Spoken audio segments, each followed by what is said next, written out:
Good evening, everyone. It is just now 7 o'clock, so we're going to go ahead and get started just to make sure we have enough time to answer all of your questions at the end of our presentation. My name is Megan Schaefer. I'm the Director of Planning and Zoning for the City of Fishers, and thank you all for joining us tonight for our second virtual open house for our Fishers 2040 plan update. So just some housekeeping items just to go over the meeting format today. So we are going to give a presentation with 4 speakers. Those 4 speakers are made up of staff from the Planning and Zoning Department. So I will introduce those individuals now. We've got Ross Hillary with us. He is our Assistant Director. We'll also have Andrew McGee, who's a planner with our department, as well as Jesse Boschel will be giving a presentation. We'll give a presentation on each one of the comp plan chapters, and we're asking that you all post your questions in the Q&A feature. That should be at the bottom of your screen with some comment bubbles in the Q&A. If you have a hard time finding it, just post in the chat and we can help you find that. We are going to have pauses in the presentation for questions, so don't worry if you post a question and we don't answer it right away. We have built-in blocks in the presentation to answer those questions. This presentation is being recorded and it will be available online, as well as a full draft of the Fishers 2040 plan, and that's going to be available at www.fishers.in.us/2040. If a print copy is more appealing to you, will also be available here at City Hall, which is located at 1 Municipal Drive here in the municipal complex. So tonight's presentation is really more of a Q&A format. So we will be giving you an overview of what the updates are for the Fishers 2040 plan. And then we are asking that any comments, we are collecting public comments as well. And we're asking that those be submitted using the website, the link to that website above, and it's also been posted in the chat feature. You can find it there, or you can email those directly to myself at schaeferm@fishers.in.us. This update will go before our plan commission in June, and so we are just requesting that you submit any comments that you have by May 26th. That just gives staff time to gather those before that meeting. So that way we can make sure the plan commission members have time to review it. So the meeting agenda for tonight, welcome and introductions. We already have done introductions for the presenters. We'll also go over what the public involvement looks like for this update. We'll give you some purpose and background of the Fishers 2040 comprehensive plan as a whole. And then we'll really dive into what this update is about. And that's broken up into 4 chapters, which is future land use, housing and neighborhoods, transportation, and parks. And then we will adjourn after that. So the opportunities for public engagement for this update, we did hold our first virtual open house on April 21st, and that was also via Zoom. We had a great turnout for that. Tonight is our second virtual open house. We have held these virtually just because of COVID and the appropriate precautions, but we've realized this has actually provided quite a bit better turnout than previous in-person public meetings. So we're really glad to hear that, and we appreciate you all taking the time out of your day to participate tonight. June 2nd is going to be the Plan Commission public hearing, so that will be in person here at City Hall. That's going to be at 6:00 p.m. So anyone from the public is invited to come to that meeting to speak. And then June 21st is the scheduled City Council adoption. That is our anticipated timeline as of right now for adoption, but that will really be dependent on the outcome of the Plan Commission public hearing. But that is scheduled as well in person at City Hall here at 7:00 p.m. So just to give you all some introduction into the Fishers 2040 plan. So the purpose of this plan is really to ensure fiscal sustainability as our community transitions from a rapidly growing to a stable population by the year 2040. We also want to ensure purposeful planning as the city develops and redevelops towards a build-out scenario to ensure we continue to thrive as a smart, vibrant, and entrepreneurial city for the long term.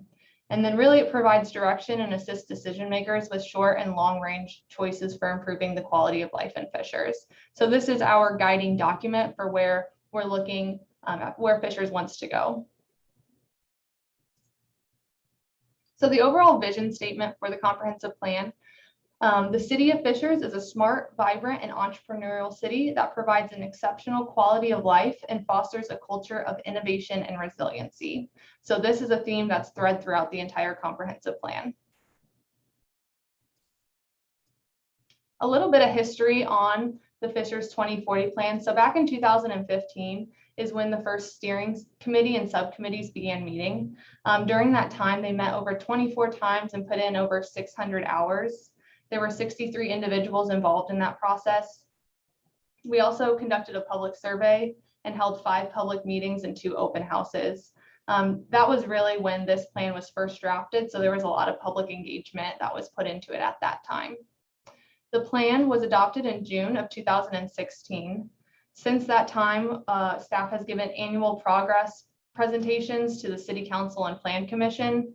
And then as a city, we are required to update this every 5 years. And so we are at that first 5-year mark, and that's the purpose of today's presentation and this year's update for the comp plan. So the focus of this update, one, was really to analyze current trends and conditions, consider refinements to the existing goals and actions that are identified in the plan, also to identify any future land use for study, and then consider future priorities that weren't in the initial plan. So a little bit on the update process. We did have a steering committee as well as subcommittees for each one of those chapters. So that was land use, housing and neighborhoods, transportation and parks. There were over 29 individuals involved in this process, and we held all of those meetings virtually over really the last 4 months. And the individuals were decision makers in the community, stakeholders, and staff.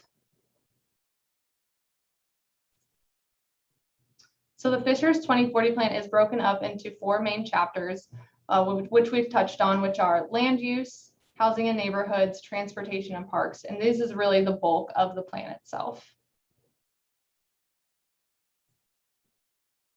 So progress to date. So back in 2016, when the plan was first adopted, there were 149 actions that were identified. Since that time, we have completed 72 of those. 54 have been started and are ongoing. So they haven't yet been completed, but they have been started. And then 23 have not been started. So we have accomplished quite a lot in the first 5 years. And you can see off to the side, the themes that were incorporated into each one of those actions were, future land use, housing and neighborhoods, but then also accountability, open space. All of that was woven in through all of those actions. So this time I'm going to pause for any questions just on the introduction before we move on to the land use chapter. Michael, do we have any questions? There aren't any questions at this point. But again, you can use the Q&A function to submit questions at any point during the presentation. Great. Well, with that, I'm going to turn it over to Andrew McGee, who is going to cover the future land use chapter. Awesome. Thank you, Megan. Like Megan said, Andrew McGee, I'm one of the planners here with the City of Fishers and was involved in the land use subcommittee portion of this update. The land use chapter is really meant to guide where we see development going, the type of development. It's exactly what it sounds like, land use. How are we going to use the land? So like I said, it's kind of a framework for how we're going to develop, what we're going to do, what we want things to be in 20 years. The last time that we did this, when we made this comprehensive plan, we made a land use plan for the entire city. there were a few areas at that time that we really weren't sure what to do. We needed more time to study those. So the focus of this update is to go back to those areas, and we took another look at them. Again, with the goals that you can see here, we want to create a sense of place, adapt not only to what we have now today, the current environment that we're in, but also be adaptable to what's going to happen between now and 2040. I mean, that's 19 years. So that gives us some time to really implement things in the right way. This land use plan is the way that we're going to do that.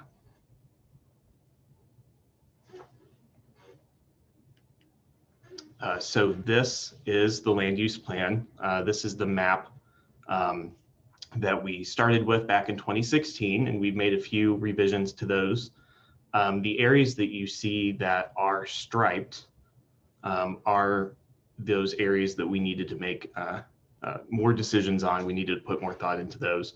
As you can see, the land uses for the city are divided into very basic categories. Again, land use is different than zoning. So zoning, your property might be zoned something like R2 today, or some specific, maybe if you're a commercial business owner here in the city, it might be C3. And those zones are not only use, what you can do on that property, but also define kind of how much of that use and the specifics on development and all the dimensional standards and everything gets wrapped up into this granular level of zoning. Land use is a higher, kind of a higher view of just in general, is this residential? Is this going to be a commercial area? Is this going to be industrial? Is this going to be park space? So I do want to stress that land use is a little bit different than zoning. And what you see on our future land use map doesn't necessarily reflect what it is today, because again, this is sort of a vision. If, for example, this land use map shows something as a different use from what it is today, that doesn't mean the person that owns that property has to redevelop. They don't have to redevelop the city. It's not a requirement that they need to do it by 2040 to match what this future plan is. It's at their option. And if and when they choose to do so, they choose to develop or redevelop, this map is what guides us in making the decisions on what is appropriate for that location. So I wanted to stress that as well, that redevelopment to meet this goal by 2040 is not a requirement at all. But this is our guide in case it happens. So this is a map of those 11 areas that I've referenced a couple times. These are areas that, again, we may have had a bit of a concept for in 2016 as far as what land uses we wanted there. But at the time, we thought we really needed to see how things played out. So this time around for this update for the land use chapter, this was our focus. Going through these 11 areas and figuring out what we think is most appropriate for those. So we'll start with area number 1, which is at the corner of Allisonville and 96th Street. This area is a little unique. It's a large undeveloped property in a very prime location. So thinking about how this could smartly be used, we have suggested, and the committee has come up with the plan for having a mix of open space, attached residential product, as well as neighborhood mixed use, and trying to concentrate those things where they're most appropriate. So parks and open space where there's some floodplain, where there'd be a great opportunity for river activation, and then trying to pull the retail and mixed use component out to the street.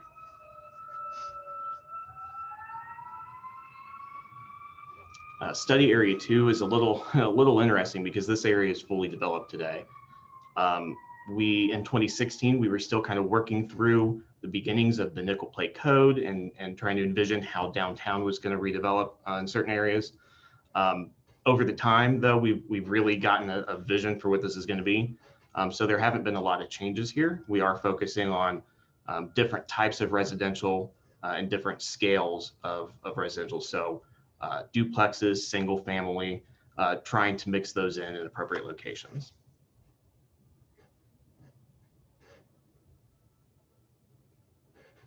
Study area 3, this is the northeast corner of 131st and Brook School. So up near the Saxony area, just southwest of exit 210, Hamilton Town Center, that area. Again, this is an area that is fully developed today. Back in 2016, there was some interest in how can we make this neighborhood even better. Given its location to exit 210, it's near the hospital, it's near shopping, dining. This is a desirable area. And the city was thinking, well, is there any, or the people that were on the committee were trying to think is there any redevelopment potential? So we've looked at that, and we think that redevelopment on a grand scale in this area is probably pretty unlikely. So we have left a majority of it as core residential. But we do think, again, if a portion of it were to redevelop, the area right across the street from the apartments that are there, it's near the play school, it's closer to the Saxony downtown commercial area. We think neighborhood mixed use is an appropriate use there. Again, if the desire were to redevelop anything in there, but a majority of that neighborhood is going to stay residential, and that's what we're planning on.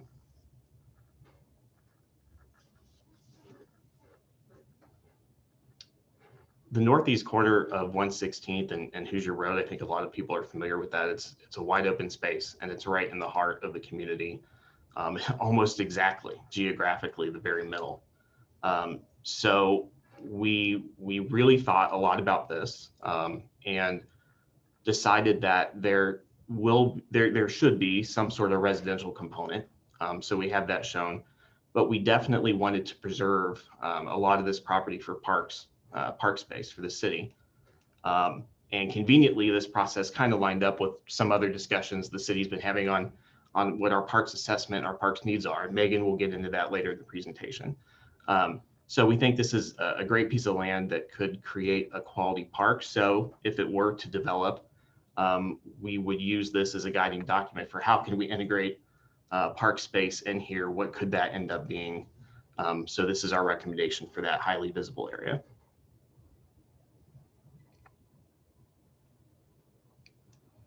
State Road 37 corridor is a moving part. It's a bunch of moving parts. And as you can see on this map, there's a lot of things going on there, even with what we want to recommend. In the last few years, the city has focused on employment node as an idea. So an employment node is an area where it could be office headquarters. It could be smaller office type development. And then some of the services that are associated with that. Exactly what it sounds like. It's a place where people work. And so you might look at this and it is a little bit different than what's out there today. We think over time that demand for office use in this corridor will increase. And so we are proposing employment node in a good portion of this area and also trying to encourage smaller neighborhood developments in certain pockets as well.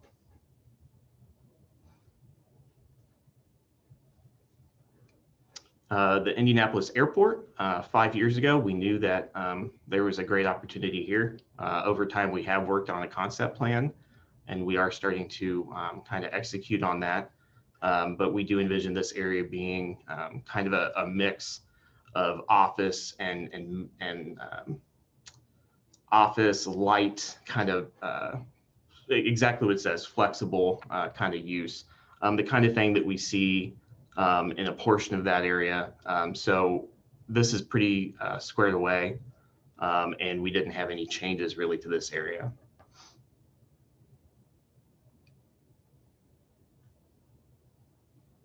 Again, 126th Street, it's going to be very similar. We see a lot of this kind of flex employment use there already with the US Foods location, some of the other type kind of retail yet office users in a part of that corridor. So we really envision that just kind of continuing the way it has. And so we are designating this area the same as well. The 136th Street corridor is a little bit more challenging because it's so far out there today. For as far as we're concerned, we're pretty far over on the other side of the city, but development is getting to this area now. So we have put a lot of thought into how we realize the demand for residential mixed with the highly kind of centralized location. So we have core residential shown, which again is a mix of products, which could be single family, attached residential, putting that closer to where the hospital is, where exit 210 is, where all the services, retail are. That's an area appropriate for denser housing. We also have an area designated flex employment and R&D. Right now, there's been a lot of progress up there on medical users are moving in again because of the proximity to the hospitals. So we see that continuing as well. And then the remainder of that area we think is appropriate for single family residential, which again mirrors the type of development that has been happening out there already.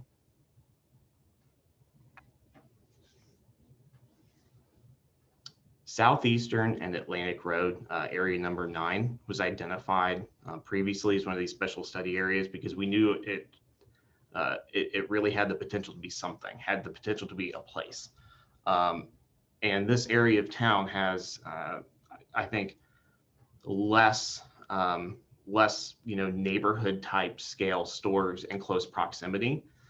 So this neighborhood service center designation is something like when you think about, if anyone is familiar with Burke School Road and Fall Creek, it's a real small center that has some offices, a dentist, has some retail, has a few restaurants, but it's intended for the existing residents of that area. It's not a draw, it's not a regional place, but it's to give people that live in that area resources that are just a couple minutes away from their house. So we see this section building out that way.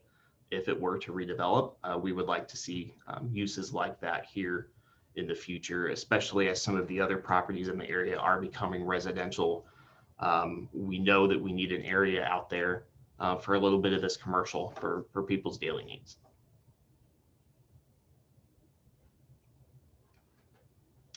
.116th and Interstate 69, I think 5 years ago when this plan was originally made and this was marked as a special study area, the concept was a little fuzzier than it is today. We've done a lot. There's been a lot of things happening in this area, both the city and private development. Since this was marked as a special study area, we've had Topgolf, the Riverview Health, Fishers District, the stations. A lot of development has happened here in the kind of regional mixed use pattern. It wasn't designated that on the land use plan because we didn't know at the time, but it's gone in that direction. We think that's the most appropriate use for this.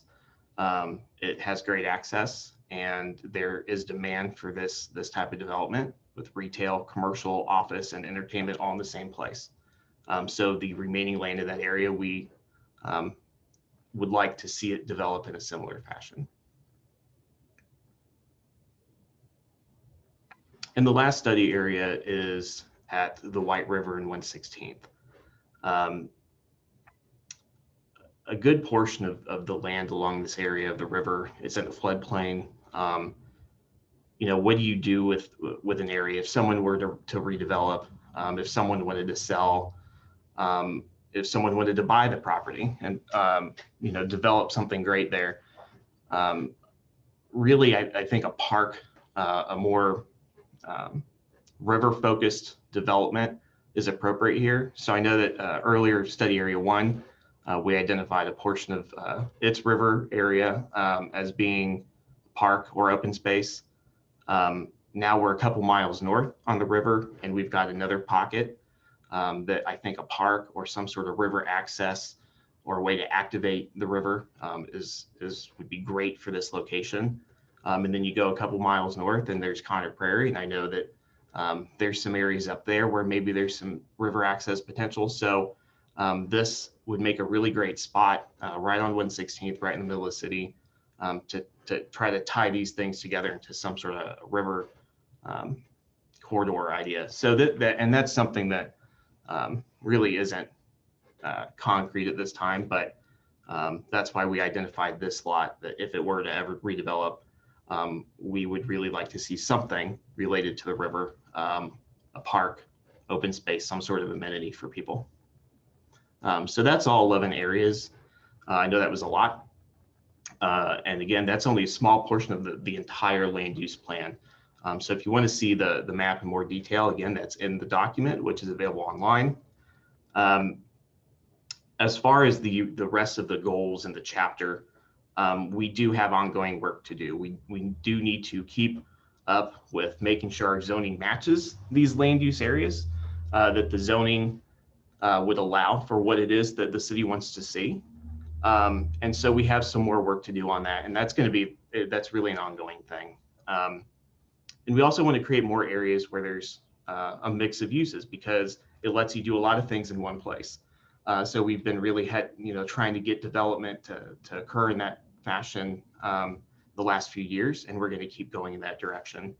And now that we've tried to nail down a vision for these 11 areas, there's many more areas where we should probably rethink what our goal is in 2040. A lot of things have happened in this last year regarding land use when it comes to office and retail and restaurants.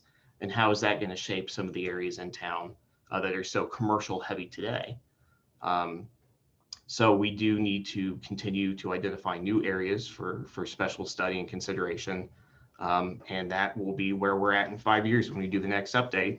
We'll probably have some more work to do at that point. So I believe if we had any questions, I would definitely be happy to answer those. Michael, did we have anything come in? Yeah, it looks like we have 5 questions. Okay. And so the first one, Andrew, I may be able to help you with, but I'll let you take a stab at it. The question is, what percentage of land is still available for development? And that number I don't have necessarily off the top of my head, and Michael, maybe that's what you were thinking about. It's also tricky to answer, because when you're talking about developing land, there's redevelopment potential. Then there's land where there isn't anything today. Mm-hmm. And then there's a lot of properties where maybe they are developed, but that was 50 years ago or 40 years ago, and there's been quite a change around it. So we have come up with, we've looked at this again. It's not on the top of my head, but we know how much, I would say, empty land there is in Fishers, and that's one number that we could use. And then there's kind of a larger grayer area of a lot of property that I think landowners are looking to redevelop, but it's not necessarily undeveloped.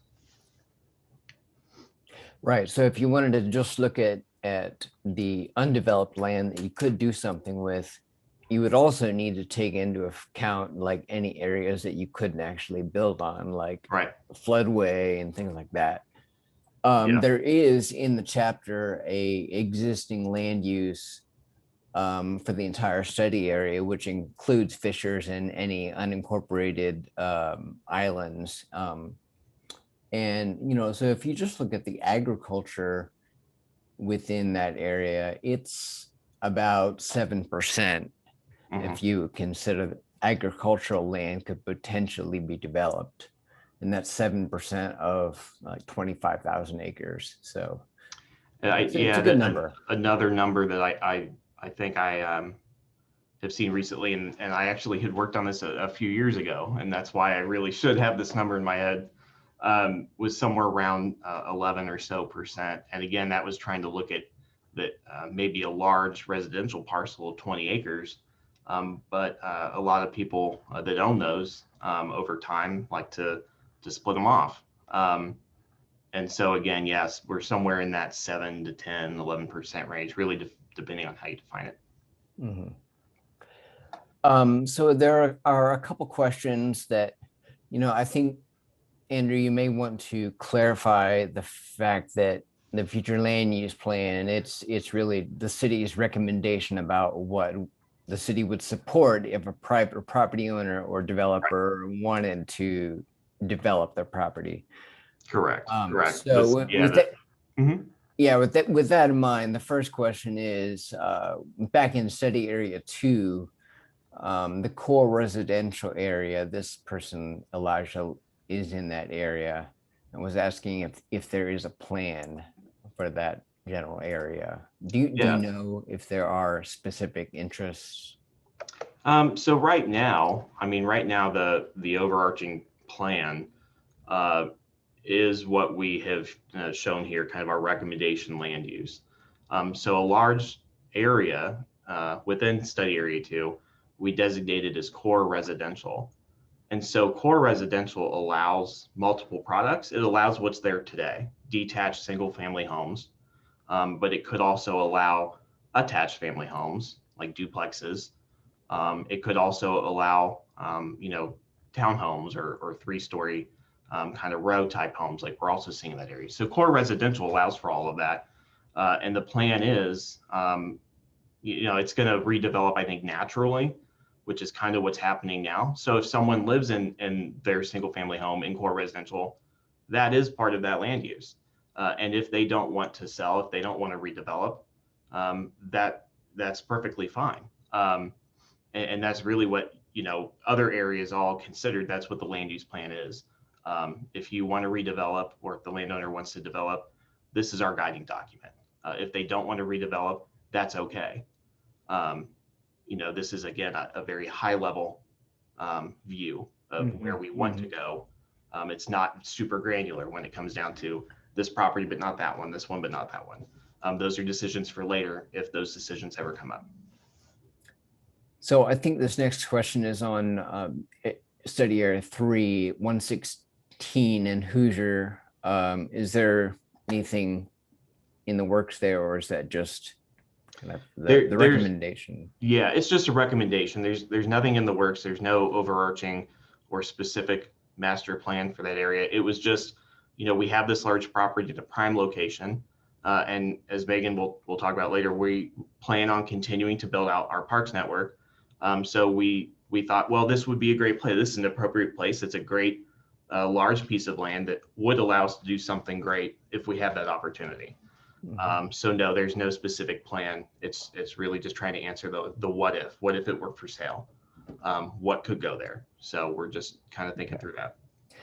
And Lisa's question on the trailhead, we're going to hold that until later in the presentation. And then Brittany asked on Lantern Road, is there an estimated time frame, or is that just kind of a continuation of what's been going on there? Yeah, really, I think it will be a continuation. Again, this is the 2040 plan. So this is our first 5-year update, but there's 19 more years until we hit this date in the future and see where we're at. So, there's a lot of time for this to happen naturally, and that's what we think is going to happen.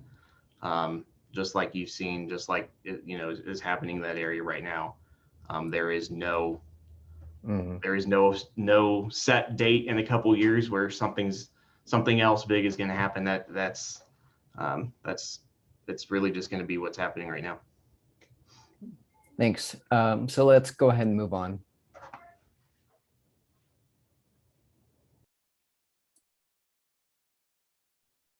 All right, so the next chapter is going to be our Housing and Neighborhoods chapter, and that is going to be led by Jesse Boschel. Good evening, everyone. My name is Jesse Boschel, and I'm one of the city planners here at the City of Fishers. During our comp plan update, I've had the privilege to oversee the Housing and Neighborhoods subcommittee. And during our 4 meetings that we had as a subcommittee, we had some wonderful conversations, and I believe that the action items and goals that came out of the committee will help us continue as a city to continue to be on the right track and continue to be thriving and vibrant. So tonight, I'm just going to give you a brief overview of what we discussed, some main points that came out of the subcommittee and that will be implemented into this overall plan. So just to dive in a little bit here, the Housing and Neighborhood chapter examines the need for a diverse housing stock, which will serve all ages and abilities within the community. And it also explores future opportunities to enhance the city's neighborhoods and promote responsible stewardship. So the chapter includes 3 main sections: the introduction, which is organization, key findings, demographics, initiatives in the process, giving you the current state of housing, and then goals, objectives, and actions. So just to give you a little bit of background here, so demographics, so our population is younger than the statewide median age of 37.7. The resident median age of Fishers as of 2019 is 32.8 years old. And it is projected that, the city's going to get older. In 2017, adults over 65 made up 7.5% of our population. And by 2040, this is projected to rise to 17.8%. So a significant increase over time to the older generation. Just to give you a little bit more demographic data here, family households are 73.9% of the makeup of our home populations, with 26.1 being single person households. 77% are homeowners, and the median household income is $109,454. Moving along here, there were two main goals that came out of this that we really focused on, that came up with, just different action items that we should implement as a city. Those two main goals were promote housing diversity, affordability, and needs of changing demographics, and support revitalization and upkeep of existing neighborhoods. So the first item here is identify feasible incentives to promote development of the missing middle housing. So when I'm talking about missing middle, it's talking about identifying and promoting alternative housing types to provide opportunities, such as, ADUs, granny flats, garage conversions, duplexes and triplexes, for workforce housing, as well as for the aging population. The next one would be encouraging the integration of a variety of housing types into new neighborhoods. The goal is to have provide housing for all life cycles and stages of life. So first-time home buyer all the way up to, retiring, empty nester. That way you stay in the city of Fishers, throughout your whole life, rather than having to move different places. So the goal would be to integrate, these different types of housing into developments so that someone can afford to live in Fishers starting out and stay until retirement. Other items would be to identify incentive programs that could be utilized to promote housing diversity. A big thing that came out of this was promoting affordable housing education. Affordable housing is becoming a big topic and a big need, especially for the workforce, as the median income in the city of Fishers is significant. Just having, just providing education on what affordable housing actually is, as well as just, talking about, grant opportunities to develop affordable housing, promote the need for workforce housing, and just coming up with a term for affordable housing that has a positive connotation rather than a negative connotation. I think one of the biggest things that's coming out of this is the Housing Task Force. This is something that is being worked on currently by our city council members, but it will be a joint effort between council, the administration, planning department, as well as community stakeholders to form a housing task force that will meet, regularly to discuss housing trends, the housing needs, and assess the current housing state of housing of Fishers to move in the proper direction for the future. We can do this every 5 years, but the goal would be able to meet, I don't know at what time intervals yet, it might be quarterly or biannually, but just so we're keeping on trend so that we are providing the best type of housing for the city of Fishers and for the residents of Fishers. Moving on, one of the big topics that we are wanting to do here, this was already in the comprehensive plan that was adopted in 2016. However, we are really starting to focus on this, is revising the Unified Development Ordinance to address and encourage universal design. So as you can see to the image to the right here, universal design features are, single floors, ADA compliant cabinetry, wider door area, having, different type of door and faucet handles just that are accessible for those with handicaps, as well as for the aging population, so that, homes don't have to be retrofitted if it were to be purchased by someone with those special needs.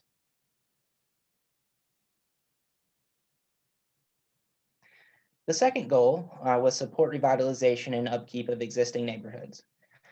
City of Fishers is, still in its infancy.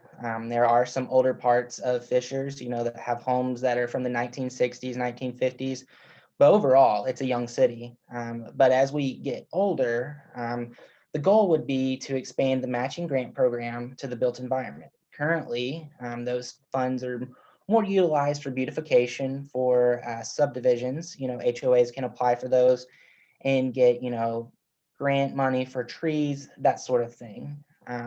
So our goal would be to expand this to the built environment, utilizing those funds to help, residents in older neighborhoods do facade improvements, mitigate costs that are related to retrofitting your home.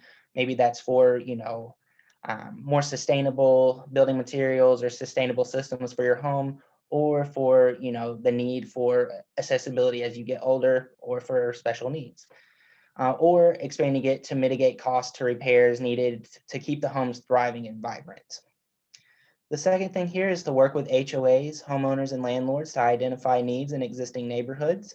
This is really a goal to, create a partnership so that we can create programming that can provide educational resources for maintenance and revitalization of neighborhoods, while also, just forming that relationship, showing that, the city's here for you, and we can provide those resources. And just utilizing this partnership to know how to best serve the city and maintain vibrancy for years to come. And the final point there is form a landlord registry. Some of the communities that surround us have a landlord registry. And when you see that, it kind of is like, what does that mean? So the idea behind the landlord registry is really to be utilized to oversee property conditions, to make sure that the, rental properties are being properly maintained, as well as building that relationship with the landlord to provide assistance if needed. So, providing them with links and educational materials of how they can get assistance if needed, but also so that we can keep them, hold them accountable so that your neighborhoods can continue to look great and vibrant. At this time, I'd be glad to answer any questions that you might have.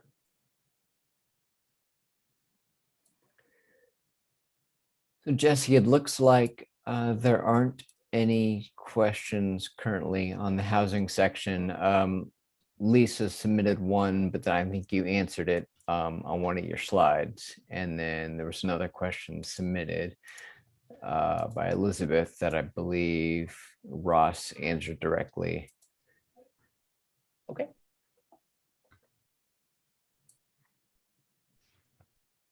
All right, well, we will go ahead then and move on to the next chapter.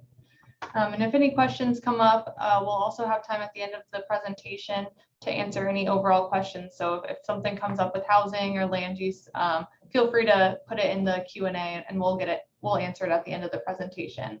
We're going to go ahead and move on to transportation, and that is going to be led by Ross Hillary. Good evening. My name is Ross Hillary, as Megan said, and I am the Assistant Director of Planning and Zoning with the City of Fishers. And I had the pleasure of facilitating the Transportation Subcommittee. Chapter 4 examines the future transportation needs for our community. This framework includes the needs for both drivers, pedestrians, and cyclists. It also anticipates the infrastructure needs that will help sustain and enhance Fishers' economic sustainability and our resilience for the long haul. The chapter consisted of 6 main sections, which included goals, objectives, and action items, and over 90 action items in total. Also included corridor plans and design standards, as well as a thoroughfare and bicycle and pedestrian network, which we'll dive a little deeper into in a couple minutes. The largest amount of action items in the entire comp plan. The action items looked at a broad spectrum of items, including the focus on connectivity, safety, and accessibility, as well as maintenance, sustainability, and efficiency. One of those updates to the transportation chapter is the thoroughfare plan. This plan establishes the hierarchy of the transportation network, and more specifically to ensure the efficient transportation of people, goods, and services throughout our community. With that, a functioning classification system is put in place to help make sure that the network works properly. The truth is we typically live our daily lives within this network without even realizing it, but tonight we want to make sure that you are aware of these different classifications that you'll see on that thoroughfare plan. I'm sure most of you are familiar with an interstate or expressway, as both Interstate 69 and State Route 37 are in our backyards. And also you're most likely familiar with what a local street is, typically what an apartment, a condo, or a house is located on. There's also 3 other classifications that we're going to talk about tonight. Those 3 classifications are called primary arterials, secondary arterials, and collector roads. And in that order, from largest to smallest, is typically aligns with their capacity for vehicles. We will go into more detail on these in a few minutes. As we transition into updates, I'd like to highlight these 3, which include studying additional vehicular connections across the White River with local stakeholders, which includes the City of Carmel and Hamilton County. As our community continues to grow, there's been an interest from our neighboring communities as well as our community leaders about the possibilities of another vehicular bridge across the White River. Currently, we have 96th Street and 146th Street. Separate from that, though, it has been at the directive of our staff and policymakers to also look at opportunities to make sure pedestrians have better access to and across the White River. This can be accomplished in tandem with an additional vehicular bridge or separate or at existing crossings, but it's made sure in the action items in the comp plan that we're talking about tonight that it is a separate item. The White River Master Plan, which was completed in December of 2019, which the City of Fishers participated in, touches on opportunities for better access for residents, including locations within Fishers and Conner Prairie. And Megan will be touching a little bit more on the White River Master Plan in the Parks chapter update. Up next, lastly, the ability to study a robust pedestrian connection across I-69 near across I-69 near East 116th Street to connect the Nickel Plate District and Fishers District is a long-term goal for the city. This can be done multiple different ways by either modifying the existing interchange that we're familiar with today, a potential new interchange that may look like something we have at 106th Street, or adding a separate pedestrian amenity altogether. This would be a huge undertaking, but as an action item will help guide policymakers in supporting that study and the need to make sure that we have safer pedestrian amenities at that interchange. The next 2 action items added to the comp plan update focus on the interstate corridor as a whole, and specifically from East 116th Street, the downtown area, or also known as Exit 205, and Southeastern Parkway, also known as Exit 210. The ability to study both vehicular needs of access, including any additional interchanges that may be needed to help foster growth throughout our community, but also to evaluate and modify any existing overpasses for both cyclist and pedestrian safety. An existing action item, but has been beefed up to help guide staff, is one that recognizes that our trail system is incomplete. I will know that Fishers does have a great trail system, but we recognize that there are gaps in that system, and gaps can lead to an unsafe environment for pedestrians and cyclists. So this action item has 3 additional points that were added, which are as follows: complete a trail gap analysis, make sure the city as a whole knows where each of these gaps are located, and then we will need to prioritize these gaps, recognize that some may be easier to fill, while others may be restricted with issues such as terrain or higher price tags. And finally, we'll start to identify different funding opportunities. I think this is key moving forward, and it's something that our department and the engineering department is really going to take a look at within the next year or so. So this is really exciting from that perspective. Located on the Fishers Park website, playfishers.com, is the Fishers public trail route map. In gray, you'll see some of our sidewalk networks that are existing, but also in the colored areas, you'll see trail routes that multiple departments during our time home with COVID recognized as safe routes for families, cyclists, and runners to utilize. We hope that this trail gap analysis, once it's complete and we start filling in some of those gaps, we'll definitely make sure that our routes are safer for all of our families throughout the community and truly connect our entire city. The 2040 plan looks at long-term transportation needs, which includes supporting new mobility technologies. And staff would like to help support this by creating a best practice guide for commercial ventures and help connect electric vehicle charging companies to give our city a strong network as the automobile industry starts to shift to a larger percentage of EV vehicles. We do currently require that new multifamily developments provide EV chargers for their residents, but it would be great to have this extended to our commercial developments. As a city, we should also be a resource for existing commercial and multifamily developments, help them retrofit and EV chargers for their customers and their residents. We're going to switch gears a little bit and look back at those 3 different road types we talked about, which you'll see in the thoroughfare plan update. Again, these were called primary arterials, secondary arterials, and collector roads. And first off is a primary arterial, which is what you're going to see on the screen right now. These are the largest road family in our community and require around 120 feet of right-of-way or space needed for their entire width. Here tonight, you have 2 different sections of a primary road, which are both great examples in our community, helping us all get from point A to point B. And this includes Oleo and East 116th Street. On the thoroughfare plan, they're shown in red. So we included that on this visual here tonight.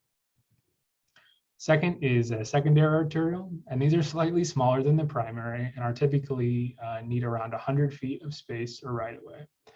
And here you'll see tonight 2 examples. The one on the top, you'll see the same road, but has that growth opportunity over time. As our community grows, we can see capacity needs. So it's the same amount of room, but does show how we could have a 2-lane road or 4-lane road all within that same space. On the thoroughfare plan, you'll see that the secondary arterials are blue. And lastly, the one that we'd like to highlight is connector roads, which require around 90 feet of right-of-way. And these connect our local streets to both the secondary and primary arterials.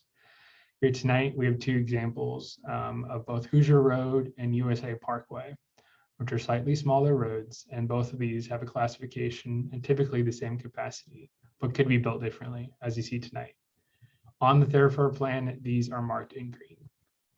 These elevations, along with existing corridor plans, can all be found in Appendix C. The ones you see tonight are just a couple of those different options.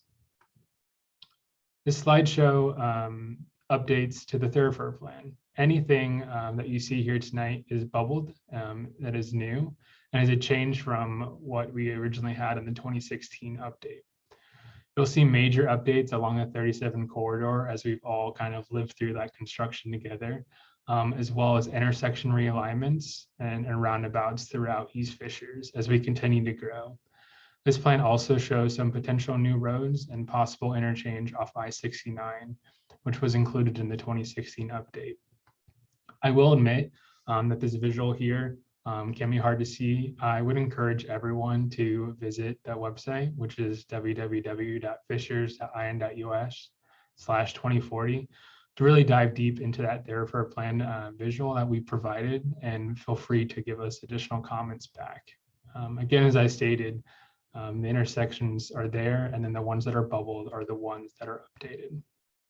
And the last slide before we open it up for Q&A is the update to our bike and ped master plan. We had some minor updates that were made in 2019, which included adding the Geist Greenway. But this update now shows the nickel plate trail, which is really exciting as it starts to come online with the tunnel construction in the next month or so. But the nickel plate trail, as most people are aware, is a 5-mile corridor that runs on the west side of Fishers and through the heart of Fishers, with a future opportunity to connect our residents and visitors to both Indianapolis and the city of Noblesville, and eventually connect up to the Monon. With that, I'm happy to answer any questions that you might have. And we also have Tim Mecke, who is the Assistant Director of Engineering, on the call tonight. Thanks, Ross. Looks like there are just a couple. One was submitted earlier by Lisa Knowles, and I think this was regarding study area 6 in the land use piece, which was, I believe, about the airport. Do you know if there are any plans for trailhead in the area that relates to the Nickel Plate Trail, perhaps? Specifically on 96th Street, is that the question, you think, Michael? In that portion. I would say yes. As the Nickel Plate Trail comes online, we will encourage and continue to have additional trailheads kind of pop up. I think what you see right now, which is currently located from 106th to South Street and then North Street up to, I believe, 131st. It's just that kind of bare minimum pavement that we have with most trails. As that system is also geared towards a 2040 mark. So as we continue to have additional funds, I'll see that continue to beef up. I do note that from our PR department that both those north and south legs we will do in tandem with Indianapolis and Noblesville. So most likely you'll see that trailhead on 96th Street come live when the city of Indianapolis starts working on their project as well. Thanks, Ross. And the other question from Brett Anderson, with regards to pedestrian amenities, specifically the Lantern Road corridor, why are there no sidewalks on Lantern from 116 South? I think that's a great question. We recently went on a couple of tours over there and we had to make sure that we were safe and outside of that. I think a lot of that comes with retrofitting. A lot of those neighborhoods were existing and sidewalks were not required.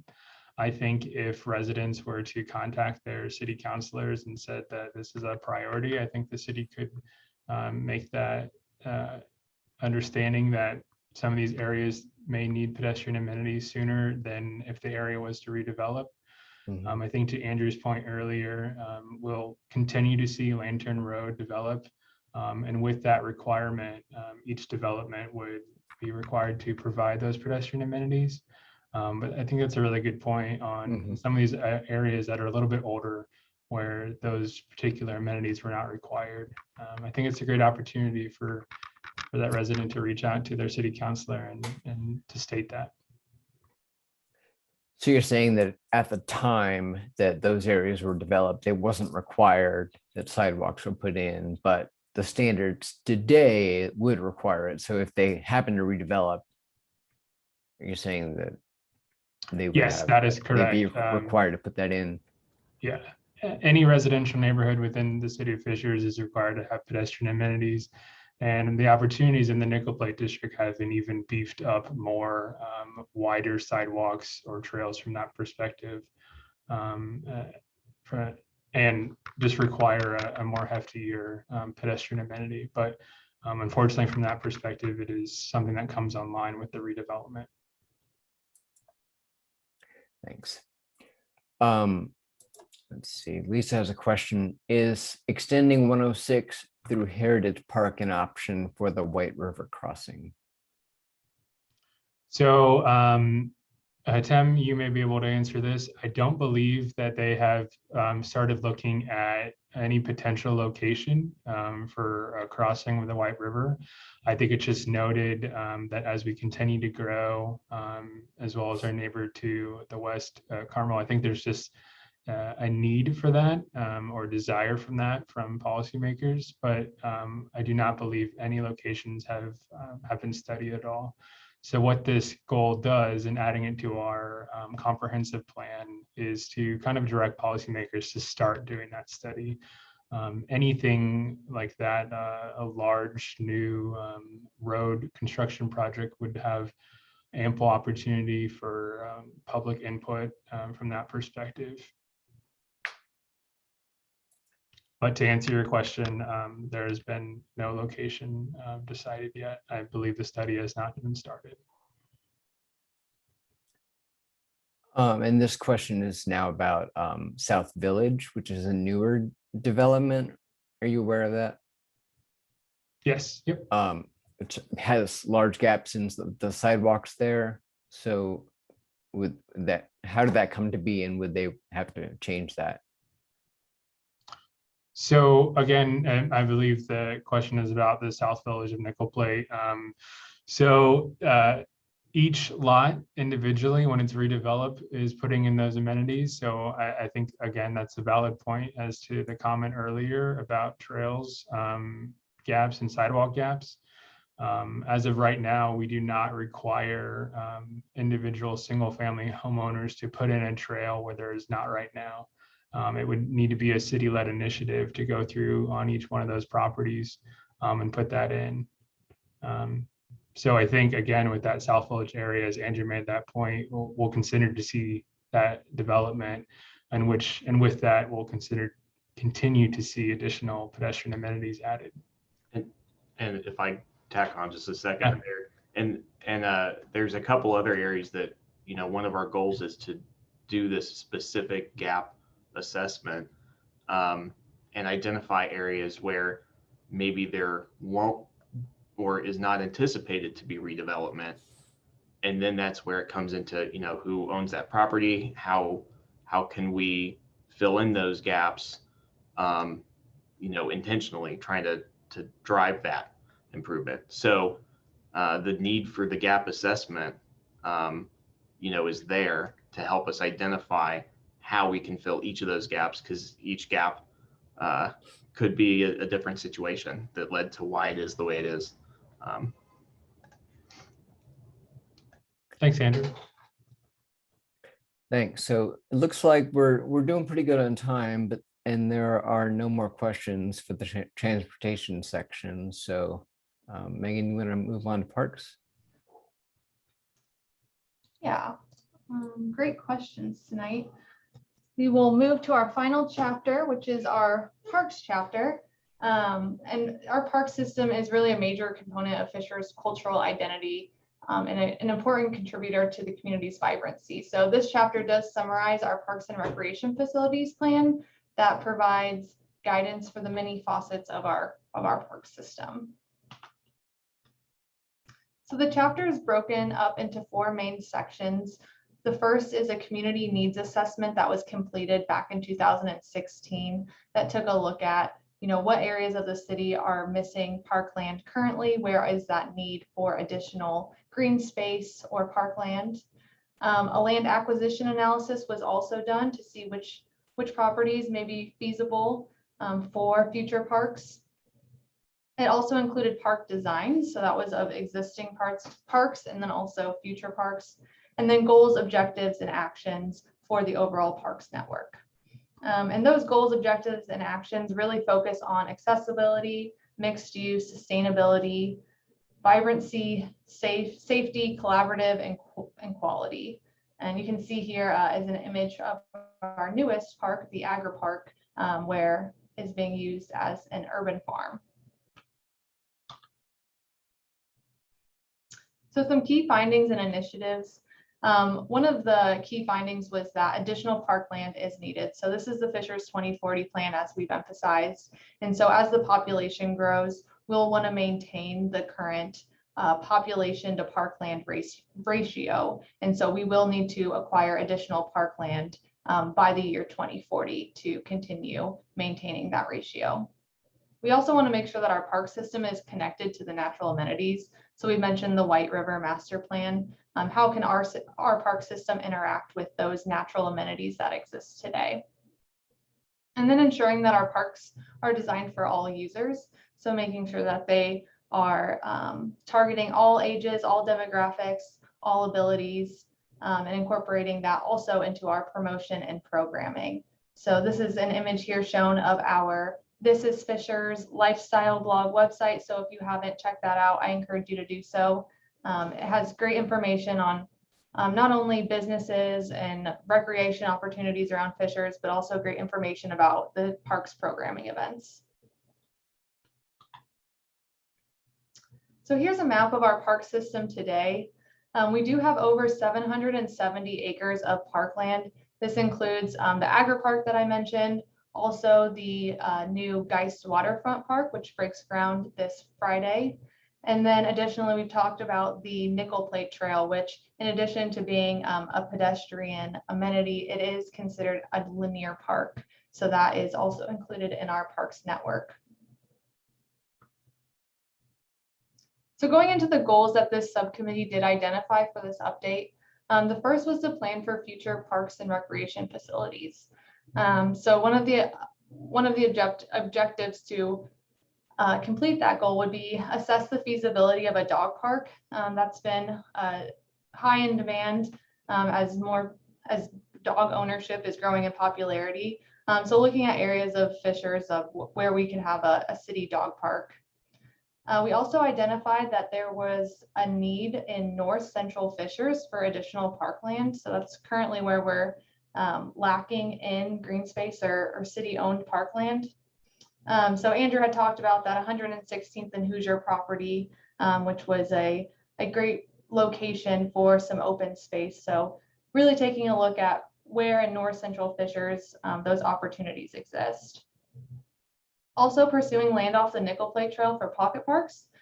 So not only getting from point A to point B or using it for fitness, but also creating opportunities off the Nickel Plate Trail for some city parkland. And then really looking at an opportunity for an indoor community recreation and events facility that's focused on multiple uses. So if you're not familiar with the Community and Recreation Needs Task Force, they have been looking at this over the last few months. That's headed by Councilman Todd Zimmerman. And so they are taking a look at what opportunities exist for an indoor facility that would really house multiple uses for the community. One of the other goals was to promote health and wellness. So over the past year, we have formed a Fishers Health Department. And as we move into post-pandemic, really looking at how the Fishers Health Department can partner with our Parks Department to promote health and wellness. Additionally, we have our city's initiative of Stigma-Free Fishers, which focuses on mental health. And so looking at how we can promote mental health through our park system as well, with things such as a Tranquility Park. And then really just promoting the overall parks network through wayfinding and parks entrance signage. There's an opportunity that exists to promote Ritchie Woods at the Flat Fork Creek Park. So individuals maybe in East Fishers aren't as familiar with the amenities that exist in West Fishers. So making sure we're promoting that at all of our parks systems. One of the other goals that goes hand in hand with what Ross was talking about in transportation about those trail gaps is really expanding our trail network and connectivity. So with the Nickel Plate Trail being under construction currently, taking a look at east-west trail connections to make sure all the residences that may not live directly on the trail have access to that new amenity. So prioritizing those east-west trail connections. Also prioritizing gaps in the sidewalks that would help us create a trail loop of our overall parks network. So we would really like to have all of our parks linked up through a sidewalk system. And then we talked about this a little bit before as well, which is the White River Master Plan. So not only sidewalk connections along the roadway, but looking at waterway connections between parks for kayaking and canoeing opportunities. So Conner Prairie is on the White River, looking at how maybe that can interact with other land, either north or south of it, and making sure we have appropriate waterway connections for those recreation opportunities. And then the last overall goal that was identified was promoting arts and culture. So in 2019, we did establish an Arts and Culture Commission that has really taken a look and emphasized public art in the community. So the actions that were identified for this was to identify available spaces for the performing arts community to rent or utilize. So whether that be city-owned facilities or other facilities in the community that are being underutilized, really promoting the utilization of that for the performing arts community. Also potentially establishing a city grant program to provide funding opportunities for the arts community. That is something that our Arts and Culture Commission is currently taking a look at. So we would like to continue pursuing that as a part of this update. And then really focusing on multicultural events through either music or food at our current parks, events and facilities. So that is an overview of the Parks chapter. I will now pause for any questions. Do we have any come through on that, Michael? We haven't had any come through yet. All right. Well, we do have about 20 more minutes. But if we don't have any other questions, I will just encourage you all to review the full draft. Is online at fishers.in.us/2040. I believe it's also been posted in the chat. There's a direct link there. You can review the full draft. It's also broken up into chapters, and you have the ability to provide comments on any of these recommendations. So just to give an overview of next steps, these were the recommendations that came out of the subcommittee meetings over the last few months. And so we will be taking this to Plan Commission, who will be holding that public hearing, taking in the community's input at that time, and then making their recommendation to City Council for final adoption.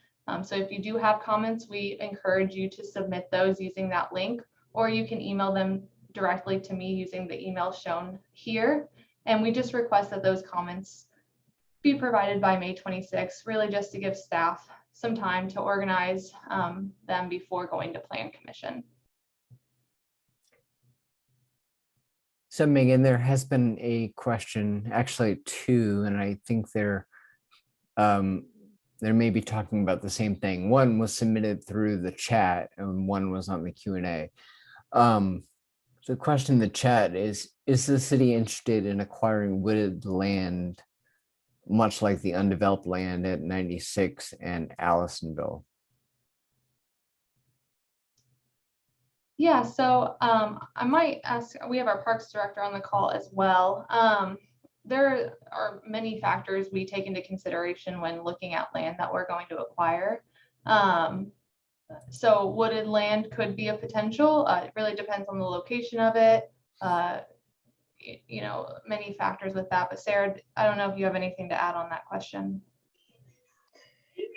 Just to add that we are looking at it as potential parkland and think that would be an excellent opportunity to connect to White River, also to connect up to Heritage Park. So yeah, I think that would be an area that we would definitely consider as future parkland. Great, thank you. And that portion of the land use plan also contemplated a similar thing, looking at the area where that might be more appropriate strictly from a land use perspective. So that does also show up in the land use section.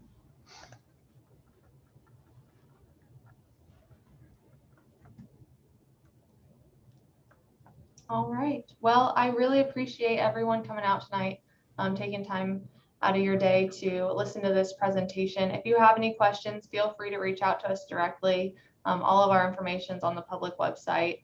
But with that, thank you all and appreciate you coming out tonight.